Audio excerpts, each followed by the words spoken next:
వనపర్తి జిల్లాలోని వనపర్తి, అమరచింత, పెబ్బేరు, కొత్తకోట, ఆత్మకూరు మున్సిపాలిటీ కార్యాలయాల్లో ప్రతి సోమవారం, గురువారం రెవెన్యూ మేళా కార్యక్రమం నిర్వహిస్తున్నారు.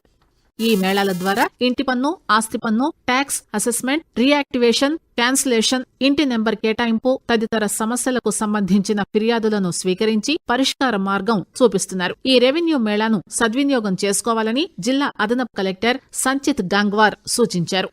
జిల్లాలోని మదనపూర్ మండలం కొన్నూరు గ్రామంలోని పౌల్ట్రీ ఫారంలో సుమారు 4000 కోళ్లు మృత్యువాత పడ్డాయి. పశుసంవర్ధక శాఖాధికారులు మృతి చెందిన కోళ్లను ల్యాబ్కు పరీక్షల నిమిత్తం తరలించారు. కోళ్ల మృతికి బర్డ్ ఫ్లూ కారణం కాదని, వైరల్ ఇన్ఫెక్షన్ కారణమని ల్యాబ్ రిపోర్టు ఆధారంగా వెల్లడించారు. ప్రస్తుతానికి జిల్లాలో బర్డ్ ఫ్లూ కేసులు నమోదు కాలేదని పశుసంవర్ధక శాఖ జిల్లాధికారి వెంకటేశ్వర్రెడ్డి స్పష్టం చేశారు.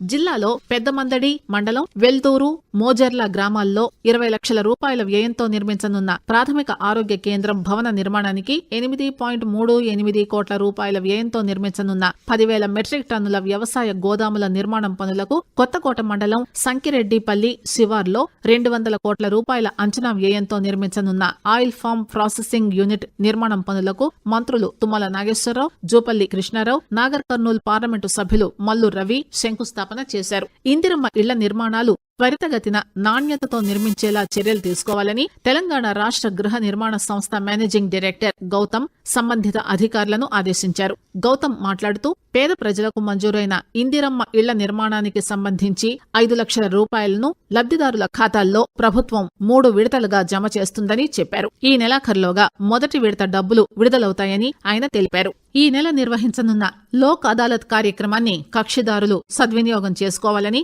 వనపర్తి జిల్లా ప్రధాన న్యాయమూర్తి ఎంఆర్ సునీత సూచించారు.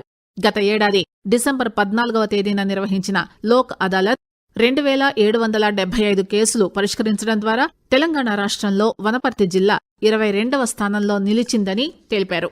జిల్లాలోని కొత్తకోట మండల పరిధిలో రాయనిపేట చెరువుకు సంబంధించి రికార్డులు పరిశీలించిన అనంతరం లోకాయుక్తకు తుది నివేదిక సమర్పిస్తామని జిల్లా కలెక్టర్ ఆదర్శ్ సురభి చెప్పారు. కొత్తకోట మండల పరిధిలోని రాయినిపేట చెరువు నీటి వల్ల తమ భూములు ముంపుకు గురవుతాయని, మునిగిన తమ భూములకు ప్రభుత్వం నష్టపరిహారం చెల్లించాలంటూ రైతులు లోకాయుక్తలో ఫిర్యాదు చేసిన నేపథ్యంలో జిల్లా కలెక్టర్ ఆదర్శ్ సురభి అదనపు కలెక్టర్ వెంకటేశ్వర్లతో కలిసి చెరువును, ముంపుకు గురవుతున్న భూములను పరిశీలించారు.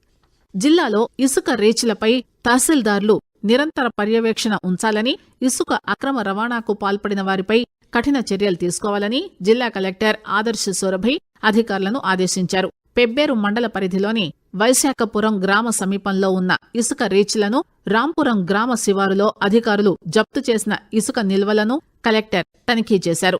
అనుమతి లేకుండా అక్రమంగా ఇసుక తరలింపు చేసేవారిపై నిఘా ఉంచి సదరు వ్యక్తులపై, వారి వాహనాలపై కఠిన చర్యలు తీసుకోవాలని కలెక్టర్ సూచించారు.